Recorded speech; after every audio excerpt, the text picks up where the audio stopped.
आमचं मूळ गाव सोलापूर जिल्ह्यातलं अकलूज. नीरा नदीच्या काठावर असलेलं सोलापूर जिल्हा आणि पुणे जिल्हा याच्या साधारण सीमेवर असलेलं असं हे गाव आहे. इथं माझं लहानपण गेलं वयाच्या साधारणपणे 8व्या-9व्या वर्षापर्यंत.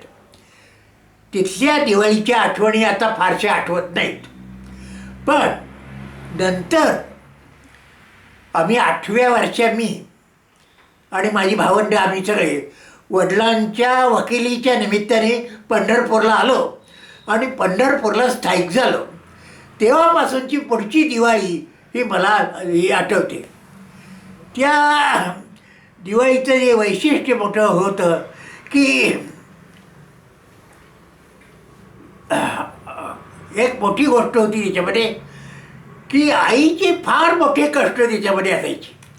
नरक चतुर्दशीपासून किंबहुना त्याच्या आधीपासून, कारण बायकांचे न्हाणं आदल्या दिवशी असायचे, त्या दिवसापासून आई सतत रात्रभर हे करायची.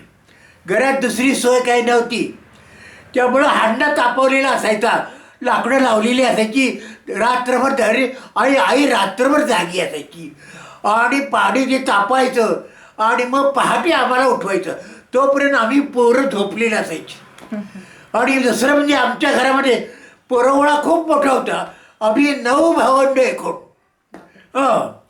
आम्ही 6 भाऊ आणि 3 बहिणी आणि आई वडील, आणि अशा सगळ्यांच्या आंघोळी व्हायच्या. तर आदल्या दिवशी बायकांच्या आंघोळी असायच्या, त्या व्हायच्या. आई 2 बहिणी आमच्या 3 होत्या, ते सगळ्या आम्ही 6 भाऊ आणि वडील, हे सगळं आमचं. आणि आता आठवते असे की रात्रभर आई तेवढ्यासाठी जागी असायची. बरं, पंढरपूर शिकाय पाण्याची वस्तू पाणी भरपूर, पण तापवायचं हे काही नव्हतं. हांडा तापवायला लागलेला असायचा, त्याच्याखाली लाकडं घालत ठेवायची. आई रात्रभर जागी असायची आणि ते सारखं लाकडं सारायची, पाणी तापवायचं, गरम गरम गरम तापवायचं. आणि पहाटे आम्हाला 3-4च्या सुमाराला उठवायची की उठा आंघोळीला.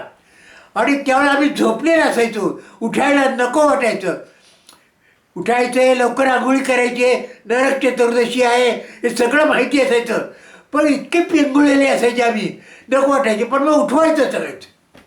आणि मग एक आणि आईचे कष्ट एवढे असायचे की रात्रभर ती मगाशी सांगितल्याप्रमाणे रात्रभर जागी असायची. त्या सारखं त्या चुऱ्याला पुढे लाकडं घालत घालत पाणी गरम घालत आणि गरम गरम गरम गरम पाणी द्यायचं. उठताना कंटाळा यायचा झोपेतनं, पण एकदा गरम पाणी अंगावर गेलं की सगळी झोप जायची आणि बरं वाटायचं. आणि पुन्हा आई विचारी पुरे का पाणी, पुरे का पाणी. आणि आम्हाला बरं वाटायचं. मग खूप गरम गरम पाणी, झोप तर गेली सगळी. आणि मग नाही, अजून घाल असं म्हणायची. आणि तरी सगळी आमचा हट्ट ती पुरवायची. आणि एवढं मोठं घर आणि प्रत्येकाला पुरायचं सगळं. म्हणजे किती आईचे कष्ट असतील त्यावेळेला हे आता समजतं आम्हाला सगळ्याचं. पण असं ते सगळं होतं. आणि सगळ्यात शेवटी मग वडिलांची आंघोळ व्हायची आणि मग आंघोळीचा भाग संपवायचा. नंतरच्या त्याच्या आधी गंमत असायची की पूर्वीच्या पद्धतीप्रमाणे अंगाला तेल लावायचं असायचं. हे घरातला न्हावी असायचा गावातला, त्या न्हाव्याची जी पद्धत त्याला बोलवायचं. आणि उठल्यानंतर प्रत्येकाला आंघोळी घालीपर्यंत दुसऱ्याला आंघोळीला तेल बेल लावणं हे काम चालू असायचं. मग सगळ्यात शेवटी वडिलांचं व्हायचं. तोपर्यंत आम्ही 6 भावंड तेल बेल लावून सगळ्या आंघोळीची वाट बघत बघत बघत असं हे सगळं होतं. असं आम्हाला ते त्यावेळेचं हे अजूनही आठवतं.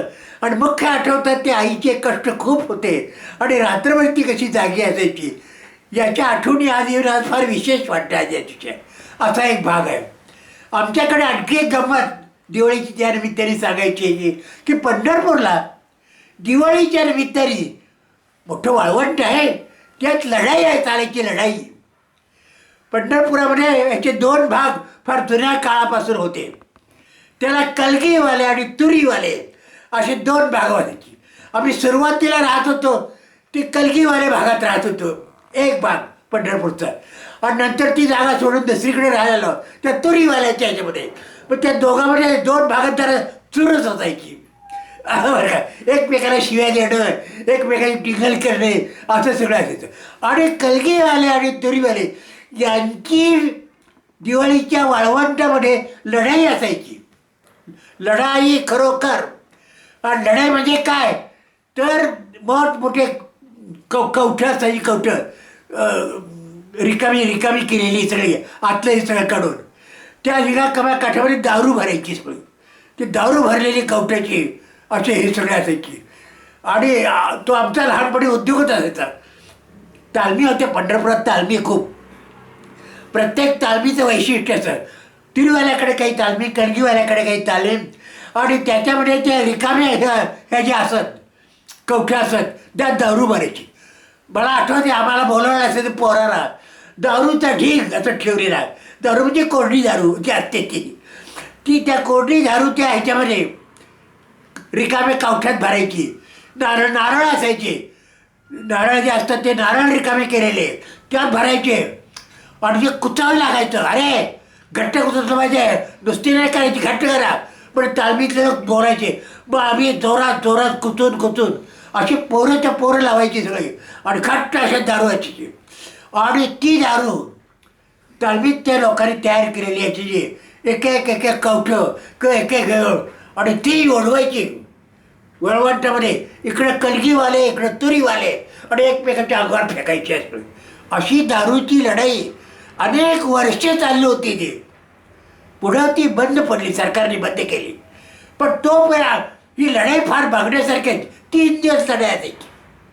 आदले दिवस नरक चतुर्दशी, पाडव्याचा दिवस, आणि अमावस्येचा दिवस, आणि पाडवा, अशी 3 दिवस लढाई जायची.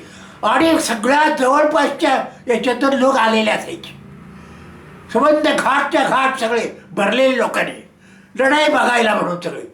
आणि इकडं कलगीवाले, इकडे तुरीवाले, घाटापासून जी माणसं लागायची ती काही निम्मी जवळजवळ निम्म्या पाड्यापर्यंत असायची. पाड्यात सुद्धा लोक असायची. आणि ते हातात ती कवठं किंवा नारळं पेटायची, आणि हे करून असे उडवायचे एकमेकांच्या अंगावर. तुरीवाल्याने कणगीवाल्याकडे तुरीवाल्याकडं, आणि अक्षरशः दारू उडवायचं प्रचंड. तिकडे धूर काय कळायचं. भाजायची माणसं. चुकून एखादा हे नारळ किंवा कवट घाटाकडे जायचं, आणि घाटावर माणसं बसलेली असेल, त्यांच्या अंगावर जाऊन पडायचं.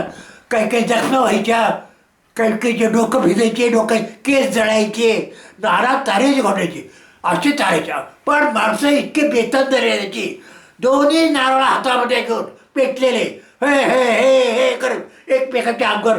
अशी लढाई मी कित्येक वर्ष बघितली होती.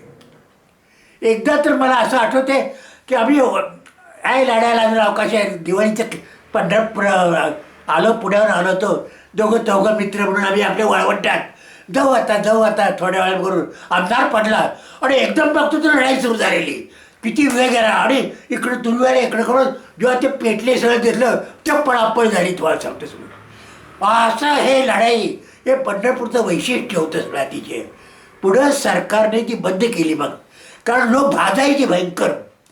पुढे कित्येक दिवस तालमीतली पैलवान बिलवान बस्ती अंगात असायची. ती एकदा हे व्हायचं, इकडे तू भाजले भेदले म्हणजे मग वर्षभर निवांत शांत असायची. अशी ती लढाई सगळी चालायची. मला आठवते सगळं. असा तो पंढरपूरचा दिवाळीचा एक वैशिष्ट्यपूर्ण भाग होता, आणि तो माझ्या कायमच्या स्मरणात राहिला. पुढे सरकारने ती बंद केली. पुढे बंद जरी केली, ते लोकांनी काही जे चालवण्याचा प्रयत्न केला, पण राहिली चालू राहिली. ते बंद पडलं. पण ते पंढरपूरचं दिवाळीचं त्या काळातलं असं वैशिष्ट्य होतं सगळं. असा फार मोठा भाग दिवाळीचा माझ्या अजूनही सगळ्या आठवणी